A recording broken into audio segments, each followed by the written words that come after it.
So those little brown red chicks came from this pen here. These are some of my brown reds from 2023. They're sisters. And so if I want to, I started my brown red, I built my brown reds with a pair, a cock from one breeder and a hen from another breeder. And so I single mate, but if I want to see what a cross or an outcross or outside blood will do, I have a group of sisters and I'll just rotate a cock or a stag and see what I think and then single mate from there after maybe. But if I'm going to group, I do my best to try to have sisters if you're going to do this group pen thing.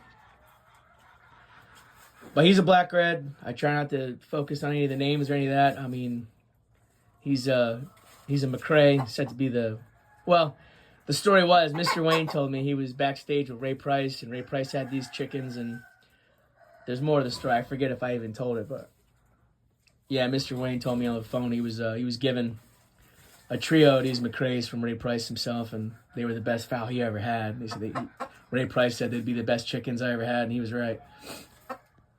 Having said that, this guy is way too high-strung for me. I've been trying to handle him, and to me, he's like a liability. I can't be breeding toward him. You know, I'll do the cross once, and then I'll breed back to the parent strain of brown red and see if, if they improved. I'm trying to see some of the other fowl that aren't set as a family, but they are related literally as families, right? I want to see what's worth pursuing or what I should discard, and so I'm trying to see what can improve my brown reds. Folks are checking out my videos and stuff. That is something I'm trying to do. I'm trying to make an exceptional family of brown reds, and so I'm inbreeding them from that pair. This is going on the 7th generation, but at the same time, I'm trying to see what like the old white hackle blood bred in and blended will do, because they had some of that bred in years ago, and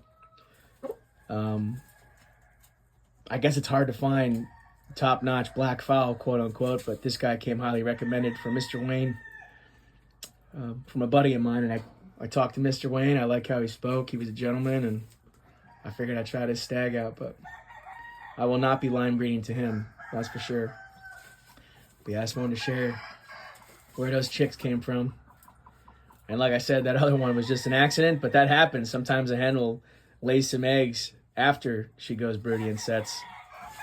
And I had one little hen this year. I think I took 4 or 5 eggs off her after she already went broody. And she kept laying an egg, even though she was broody. Every night I'd go back and there'd be a new egg, and I don't know.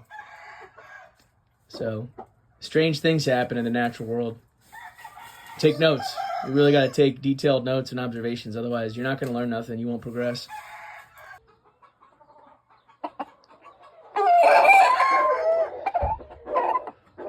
Slowly getting this done here for some hen and chicks, but folks were curious about that one clutch I had a video of.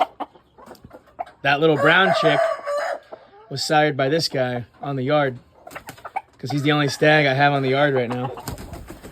And his sire is that clean-headed Spangle white hackle muff cock, almost ideal shape.